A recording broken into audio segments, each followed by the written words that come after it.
Assalamualaikum warahmatullahi wabarakatuh. Terima kasih untuk kalian yang sudah mengklik video ini.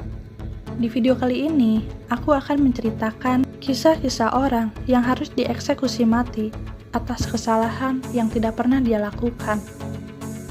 Tapi, sebelum ke ceritanya, tolong bantu aku untuk klik subscribe-nya dulu ya teman-teman, biar aku semakin semangat nih bikin videonya. Dan jangan lupa juga untuk klik tombol loncengnya agar kalian gak ketinggalan kalau aku upload video terbaru lainnya. Aku tungguin ya. Oke, terima kasih teman-teman. Sekarang yuk kita lanjut ke ceritanya. 1. Timothy Evans. Pada Maret 1950, Timothy Evans mendapat hukuman mati setelah dituduh atas pembunuhan istrinya, Beryl Thorley, dan putri kecilnya. Kejadian bermula pada saat Timothy dan Beryl tinggal di flat lantai 10 Rillington Place dekat dengan Ladbroke Grove setelah pernikahan mereka di tahun 1947. Setahun setelah menikah, lahir putri pertama mereka yang bernama Geraldine Evans pada tanggal 10 Oktober 1948. Kehidupan mereka saat itu cukup sulit. Mereka sering bertengkar karena kondisi keuangan mereka yang tidak mencukupi. Pada tahun 1949, Beryl memberitahu Evans kalau dia hamil lagi. Tetapi karena kondisi keuangan yang sulit, akhirnya mereka berdua memutuskan untuk menggugurkan anak kedua mereka dengan cara aborsi ilegal. Pada saat itu, Beryl dan Evans meminta bantuan tetangga flat mereka yang tinggal di lantai bawah, bernama John Christie, yang tinggal dengan istrinya yang bernama Ethel. Pada saat aborsi berlangsung, Timothy tidak menemani Beryl. Dia menyerahkan semuanya kepada Christie. Namun, pada saat aborsi itu, Christie justru malah mencekik Beryl dan membunuhnya. Christie juga mencekik dan membunuh Geraldine yang saat itu masih sangat kecil. Setelah Timothy datang, Christie memberitahu padanya kalau istrinya meninggal karena proses aborsi, dan anaknya dititipkan pada seseorang. Christie meminta Evan agar Evan meninggalkan London untuk sementara waktu, karena polisi pasti akan mencarinya.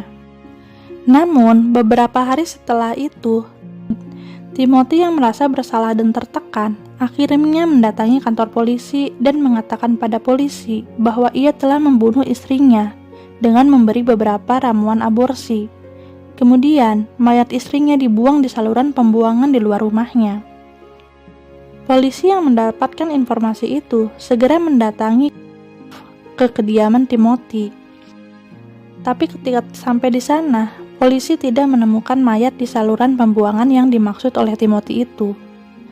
Akhirnya, Timothy pun menceritakan kejadian yang sebenarnya, bahwa ia meminta bantuan Christie untuk mengaborsi istrinya.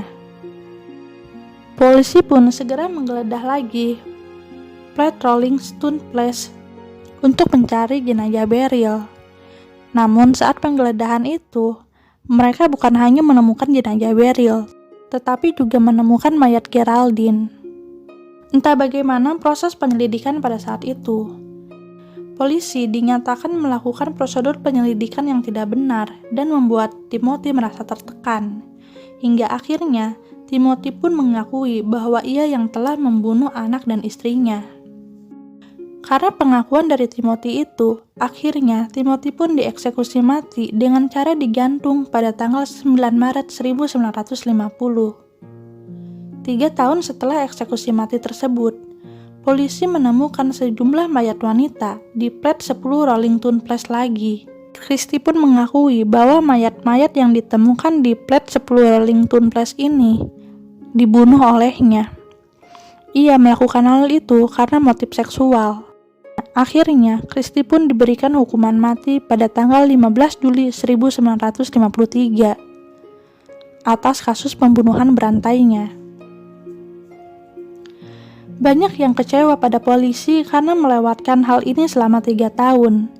Apabila hal ini bisa terungkap lebih cepat, tentunya bisa menyelamatkan nyawa Timothy dari tuduhan hukuman mati. Banyak yang mengkampanyekan agar Timothy dinyatakan tidak bersalah. Akhirnya, pada tahun 2004 lalu, Timothy pun dinyatakan tidak bersalah atas kematian istri beserta anaknya. 2. Hagrid. Hagrid yang saat itu berusia 18 tahun diberikan hukuman mati atas tuduhan pemerkosaan dan pembunuhan pada seorang wanita yang bernama Yang. Pembunuhan dan pemerkosaan itu terjadi pada tanggal 9 April 1996. Pada saat itu, kebetulan Hagrid yang menemukan mayat Yang. Kemudian, ia segera melaporkan penemuannya itu kepada pihak kepolisian. Namun, entah apa yang terjadi, Hagrid justru menjadi tersangka atas pemerkosaan dan pembunuhan tersebut. Menurut informasi, saat itu di Cina sedang mengalami krisis atas kasus-kasus kriminal yang harus diselesaikan dengan cepat. Mungkin karena hal tersebutlah, akhirnya kepolisian dengan cepat menyimpulkan bahwa Hagrid lah yang melakukan pemerkosaan dan pembunuhan itu. Pada tanggal 23 Mei 1996, Hagrid pun dinyatakan bersalah dan diberikan hukuman mati. 18 hari setelah putusan tersebut, Hagrid pun dieksekusi mati pada tanggal 10 Juni 1996. Namun, pada tahun 2005, seorang pembunuh berantai bernama Zhao Zihong ditangkap. Dan Zhao mengatakan pada polisi bahwa ialah yang telah melakukan pembunuhan dan pemerkosaan pada Yang di tahun 1996. Setelah pengakuan tersebut, keluarga Hagrid pun dibantu oleh seorang pengacara untuk membersihkan nama Hagrid. Akhirnya, Hagrid pun dinyatakan tidak bersalah pada tahun 2014. Pengadilan pun meminta maaf pada keluarga Hagrid dan keluarganya diberi kompensasi sebesar 30.000 yuan atau sekitar 70 juta rupiah. Sungguh tidak sebanding dengan apa yang menimpa keluarganya ini ya. Dan kemudian, beberapa pejabat dan orang-orang yang terlibat atas eksekusi mati Hagrid ini diberikan hukuman administratif oleh pemerintah. 3. George Stinney Jr. George Stinney Jr. adalah seorang anak berkulit hitam yang dinyatakan bersalah hanya 10 menit atas kasus pembunuhan dua anak perempuan yang berkulit putih bernama Betty Jude Binnicker dan Mary Emma Thames. Stinney diberikan hukuman mati pada saat usianya 14 tahun. Pada saat itu, Maret 1944, Betty dan Mary sedang berjalan-jalan mencari buah markisa. Namun, secara tidak sengaja bertemu dengan Stinney dan adiknya. Betty dan Mary pun bertanya pada mereka, apakah mereka tahu di mana buah markisa itu ditanam. Pertemuan mereka ini dilihat oleh seseorang yang kemudian menjadi saksi di pengadilan kalau Betty dan Mary terakhir kali terlihat hidup saat bertemu dengan Stinney. Pada saat itu, karena Betty dan Mary tidak pulang-pulang, keluarga pun mencari-cari mereka. Akhirnya, mereka ditemukan di sebuah parit dalam keadaan sudah meninggal dunia dan kondisinya sangat memprihatinkan. Tidak berapa lama setelah mayat mereka ditemukan, Stinney pun segera ditangkap dari rumahnya. Stinney diperiksa oleh penyidik tanpa didampingi keluarga ataupun pengacara pada saat itu. Polisi pun mengklaim bahwa Stinney telah mengakui kalau ialah yang telah membunuh Betty dan Mary karena ia gagal untuk memperkosa salah satu dari mereka. Sebulan setelah kasus pembunuhan itu terjadi, Stinney diberikan pengacara. Tapi saat persidangan, pengacara tersebut tidak memberikan pembelaan apapun terhadap Stinney. Pihak keluarga pun tidak tahu menahu terhadap perkembangan kasus Stinney. Mereka diusir dari tempat tinggal mereka, dan mereka terlalu takut untuk datang ke pengadilan karena mereka adalah orang kulit hitam. Dari hasil musyawarah di persidangan, akhirnya Stinney diberikan hukuman mati. Hal itu bukan tidak menuai protes.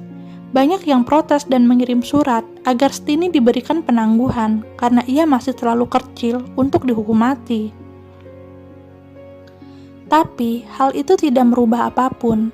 Akhirnya, pada tanggal 16 Juni 1944, hanya 3 bulan setelah kejadian itu, Stiny pun akhirnya dieksekusi mati di sel negara bagian Carolina Selatan di Kolombia dengan cara disetrum di kursi listrik. Saat ditanya petugas apakah ada pesan terakhir yang ingin Stiny sampaikan, saat itu Stiny hanya menjawab, "Tidak, Pak." Di tahun 2009, seorang pengacara bernama Matt Burgess mengajukan laporan dari keluarga Stiny untuk meminta persidangan ulang atas kasus Stiny tersebut. Matt mengumpulkan saksi-saksi dan mendukung penuh keluarga Stiny agar mau berbicara. Akhirnya, keluarga pun memberanikan diri untuk berbicara dan mengatakan kalau saat pembunuhan Betty dan Mary terjadi, Stiny sedang ada bersama mereka.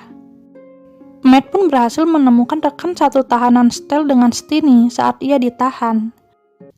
Rekannya itu bersaksi bahwa Stiny pernah berkata, ia tidak pernah melakukan pembunuhan pada Betty dan Mary, dan mengapa ia harus dihukum atas kejadian yang tidak ia lakukan. Menurut beberapa orang, Stiny dipaksa mengakui pembunuhan tersebut karena ia adalah orang kulit hitam.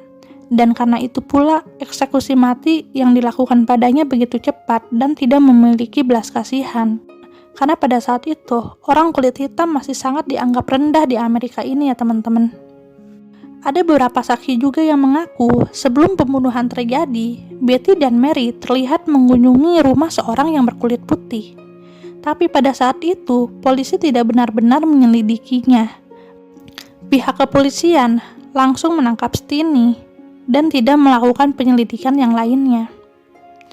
Akhirnya, pada tahun 2014, pengadilan pun mengatakan bahwa Stiny tidak bersalah. Keluarga pun sangat senang mendengar keputusan ini. Walaupun terlambat, setidaknya nama Stiny sudah berhasil dibersihkan. Nah, itu dia teman-teman, cerita orang-orang yang harus dieksekusi mati, padahal kesalahannya tidak pernah mereka lakukan. Semoga arwah mereka mendapatkan tempat terbaik di sisinya ya teman-teman. Terima kasih untuk kalian yang sudah menonton video ini sampai selesai. Tolong klik like dan share-nya kalau kalian suka sama video ini. Assalamualaikum warahmatullahi wabarakatuh.